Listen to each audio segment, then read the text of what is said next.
সম্মানিত দেন আমাকে, আমার রিক্সাওয়ালার আমি তো মানুষই না। আমরা কষ্টই করি, আমরা সারা জীবন কষ্টই করে গেছি, আমরা জীবনে কোনো ফ্যাসিলিটি পাইনি। করে ব্যবসা করি, মানুষের মনে করেন মানুষের কইয়া যায় কিছু কই না।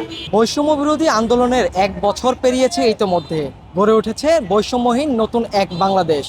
তবে শ্রেণী ও পেশাভেদে সম্মান প্রাপ্তির বৈষম্য কতটুকু কমেছে, নাকি ভিন্ন ভিন্ন শ্রেণী পেশার মানুষ এখনও হচ্ছে বৈষম্যের শিকার? এসব প্রশ্নেরই উত্তর খুঁজব জনতার কণ্ঠের আজকের পর্বে। সাথে রয়েছে আমি, রিফাত হোসেন।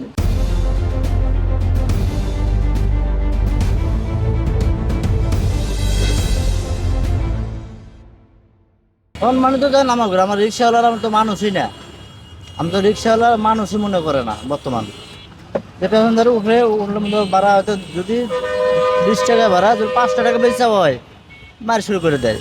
আমরা কষ্টই করি, আমরা সারা জীবন কষ্টই করে গেছি, আমরা জীবনে কোনো ফ্যাসিলিটি পাইনি। আর আমরা কষ্ট দুঃখ করেই জীবনে গেলাম। এই 40 বছর ড্রাইভারি করি, কই আমরা তো কিছু করতে পারিনি। এখনও বুড়ারতে খালি খাই বাবা, আমাগো কিচ্ছু নেই, বাড়ি নেই, ঘর নাই। দেখা যায় আমরা অসহায়। আমরা সরকারের থেকে কোনো একটা ফ্যাসিলিটিও পাই না, আমরা সরকারের থেকে গোছা চাউল পাই না। আমরা এই যে বর্ষা, আমার 60 বছর হয়ে গেছে, বসকা ভাতাটা পর্যন্ত পাই না। তাহলে আমরা কি করে বাঁচব?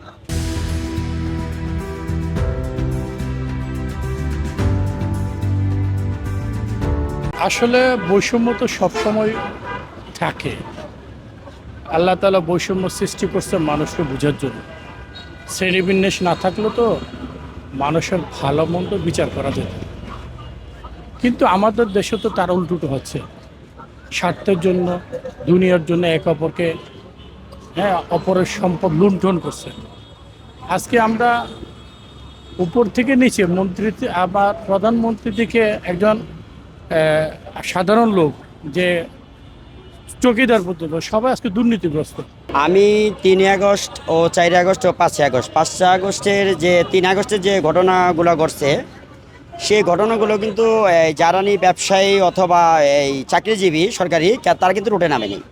তারা কখন নামছে? যখন দেখছে তাদের সন্তানরা 5 আগস্টের দিন জীবন দিতে রোডে নেমে গেছে, তখনই তারা নামছে। কিন্তু রিক্সাওয়ালা অথবা জ্বালানি দৈনিক তাদের কর্ম করে তাদের পেট চালাতে হয়, তারা কিন্তু 3 আগস্ট, 4 আগস্ট, 5 আগস্ট তাদের ভূমিকা ছিল সবচেয়ে বেশি। কিন্তু সরকারি চাকরিজীবী যারা, তাদের ভূমিকা ছিল 5 আগস্টের পরে।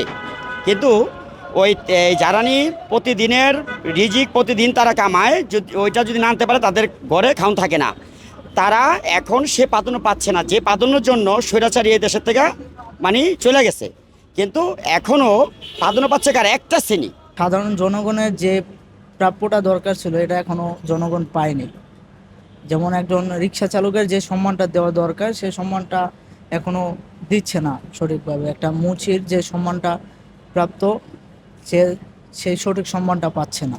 করে ব্যবসা করি, মানুষের মনে করেন মানুষের কইয়া যায় কিছু কই না, কইয়া গেলেও কই না, চুপ করে থাকি। বুঝলেন? সাদা হয়ে যে মনে করেন সার্জেন মার্জেন বাড়ি দেওয়া ইংলিশ